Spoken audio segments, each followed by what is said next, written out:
236 bodů. Vítězným týmem je Dětský domov Pišely.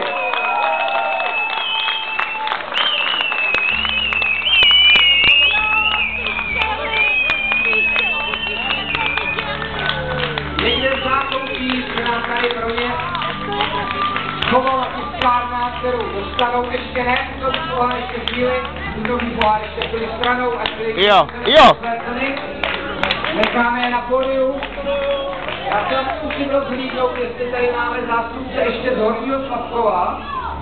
Máme tu strejdu z Horního Slazkova? Nemáme.